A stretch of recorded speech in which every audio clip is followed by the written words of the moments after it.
दोस्तों, भाई कभी बोझ नहीं होता।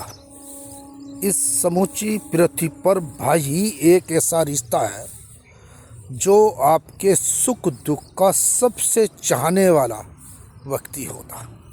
आप कल्पना कीजिए, जब आप लोग भाई लोग छोटे होते हैं, एक दूसरे के बिना खाना भी नहीं खाते, एक दूसरे के बिना जब तक मौज मस्ती नहीं होती आप सो नहीं सकते।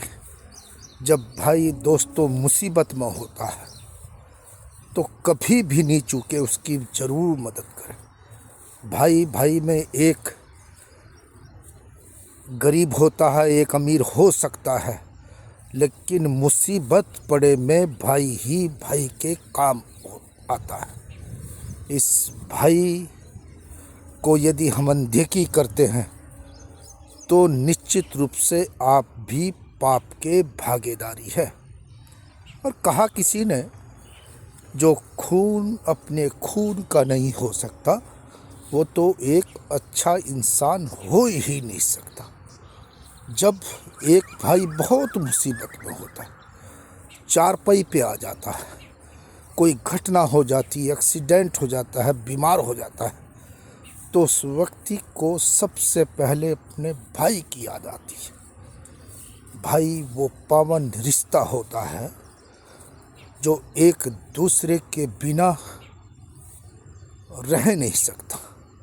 वो बात अलग है कि जैसे जैसे दोनों की शादी हो जाती है और उनमें मतभेद हो सकते हैं, लेकिन कभी भी भाइयों को आपस में सारे मतभेद भुलाकर एक दूसरे के लिए समर्पित होना चाहिए।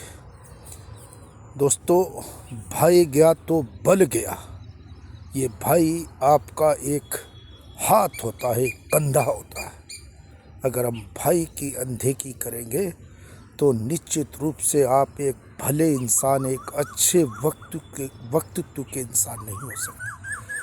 भाई को अपने सर आँखों पर बिठा कर रखें, उसकी दिन रात मदद करें, उसके अपने बराबर में रखें, क्योंकि जब ये उम्र गुजर जाती है ना, कहते हैं अगर भाइयों में आपस में सलूक है तो कोई भी दुनिया की ताकत आपको हरा नहीं सकती और हिला नहीं सकती।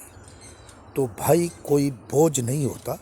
सारे रिश्ते एक तरफ, भाई भाई का रिश्ता एक तरफ होता है। तो दोस्तों, भाई कोई बोझ नहीं होता। आज उसकी मदद कर रहे हैं, कल वो आपकी मदद करेगा। भाई से जैसा इस पृथ्वी पर प्रेम करने वाला, चाहने वाला, दिल से इज्जत करने वाला कोई नहीं होता। जब एक भाई की शादी होती है, एक भाई सफलता की बुलंदी पर होता है, तो सबसे पहले उस भाई को खुशी होती है। वो झूमता है, नाचता है, मिठाई बांटता है, कूद कूद कर कहता है कि देखो मेरे भाई ने ये किया। धन्यवाद।